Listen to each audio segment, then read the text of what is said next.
Are you wondering why everybody's on YouTube? Oh, maybe you want a piece of the pie. Or maybe you started and you're thinking, oh, goodness me, what next? Stay with me.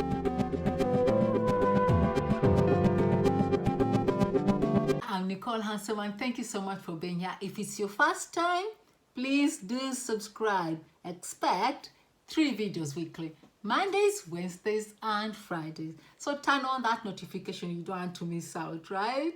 Today I want to take a different turn. I want to talk about something slightly different. I want to talk about how to start your own YouTube channel. Oh, if you have and you're like, what's next? This is it for you. This could be useful for you. And for those who are wondering, why is everybody on YouTube? Can I have a piece of that pie? Why is everybody asking me, please subscribe to my channel, please subscribe to my channel? This is it, yeah? Just to answer that, YouTube is the second largest search engine in the world, right? I hope you knew that. So anybody with hobbies, talents, and knowledge, it's responsible for you to be on YouTube. Why so? You can make money. You can make money on YouTube. That's the whole point of YouTube sometimes. I said sometimes. So on YouTube, you can like monetize by having ads or affiliate marketing or selling merchandise. That's why people are here making money. But there's some people, a different group of people, they're here to like advertise the social media following, to advertise businesses, their websites, because you can easily be swallowed. You can have a website and nobody ever discovers it. YouTube is a nice way of doing that. There are others who like use this like to a record of their journal. You like traveling and you have all these videos. That needs a lot of storage. That's free lifetime storage on YouTube, and sometimes make money off it too. But there is another group as well that just like having fun, pranking, blah blah blah. You know, those the ones that go viral. Yeah, there's that group too. But anyway, now you know why people are on YouTube. How do you get on YouTube? I'm putting this as number one. You need a right attitude. I mean, like, you have to be open-minded. You have to want to research, to learn so much. You have to be brave. You have to be courageous. It doesn't matter whether you're an introvert or not. I'll share a link on there on how I chose courage myself. My journey, a little bit of it is that years ago, my son and I had something we called lessons. He would ask me some things and I'll answer him as much as possible. And anybody who had visited us who thought it was a nice idea, they're like, why don't you put that on YouTube?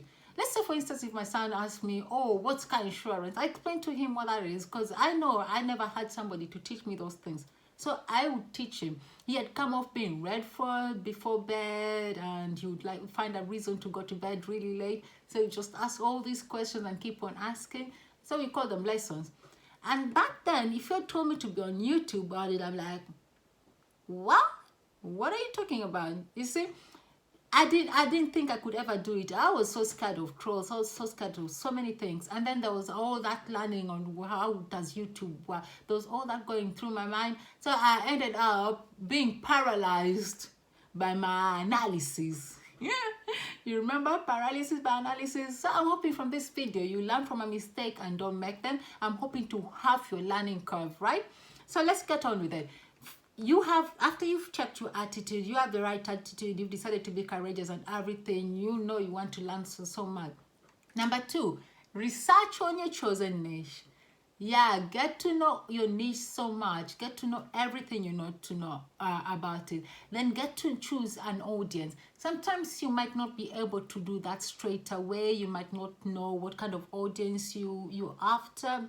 For instance, for me, they say if you don't really know your audience yet, you can say that they'll mostly be of your gender and they'll mostly be like 5 years older than you or 5 years younger than you.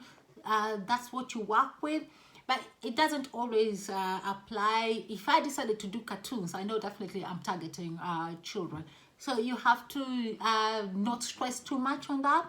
You get to know your niche and then go on and have your Gmail account. You really need to have a Gmail account for you to have a YouTube channel. Open your Gmail account. The normal way you open your account, when you finish that, go on YouTube, register on YouTube. You will need to choose a brand name or a name. You don't have to worry too much about that as well, but you can base it on the niche or just use your names to begin with, because you can always change it at a later stage. I started with thinking, should I just be Nicole Hanselman? Oh, just Nick. I used to like this at Nick. I was thinking just be at Nick. Then I started Life Lessons by Nick. Then I changed it to Life Lessons by Nicole Hanselman. So don't stress too much about that. There's room to learn. Let's just start this journey. Let's just make that first step into having our own YouTube channel. So let's say you have your Gmail account, you've started your YouTube, and you have a name, you need a profile photo. You can base it on your niche. Let's say you're a person who is into gaming. It means that you'll probably do something that shows that. But if it's just something like mine, a talk, you need a nice profile photo, attractive profile photo that may capture your audience. And then you also need a banner. A banner, you can go on canva.com to make a banner for your channel. For me, I've tried my banner before. I had a different one. I've got a different one now. So it's something you can always change again until you settle, until you've got like maybe 1,000 following and things like that. There's nothing to worry too much right now for young channels like ours. Let's just get on the journey and start learning. The main thing is getting on that train. So yeah. Okay, you go there, you create your banner based on the colors you like, something attractive. That's like your shop. It's the first place somebody stops and like, okay, I like this. But you know what? We tend to do things according to what we love, not our audience. We should consider thinking of the audience more. But anyway, you need to get ready to take your videos, to do your productions, write down your contents. You're happy with it. All you need is your smartphone. Don't worry too much about having expensive equipment. Layer with books if you have to. Just use books to layer up. Don't stress too much on that, on posh equipment. Consider the distance from you to the phone so that you're audible. Consider the lighting. May probably do if you're outdoors, there's more light, but there is a lot more noise. You have to think about all that, but don't worry about equipment yet. You just start and always enjoy. So you do your video, you produce that, go on to InShot, yeah, for your editing. Go there and edit. If you need some music, go to YouTube for music. You don't want to have any copyright problems. You don't want to have any legal problems. So stick to YouTube. I stick to YouTube. I'm happy with it so far. Unless you really want to invest in this and you really want to make it big and to start, I don't know what your journey is, but I'm just telling you what's safe for you right now. It's a slower, steadier process, but it will save you a lot of trouble. So go on there, enjoy the editing. When you finish, you're ready to upload. You go onto YouTube. There's that thing that looks like a video recorder. That's what you need to click to upload your video. It takes a while, yeah. So you just get ready with your title. Have a title rich with the keyword rich title. Have a description that's keyword rich. Then consider what you're gonna use for your tags. Tags is like, let's say you're saying doing a cooking video. So you want to put tags like how to cook, the whatever you're cooking. You want to put that as tags so that when somebody's searching something, they can easily find you. That's what tags are for. You have to make it easier for people to find you. So go ahead, give your video time to upload, enrich it with your title and description. Upload all your tags. When you're happy with that and finish, now it's time to advertise and tell your friends about it.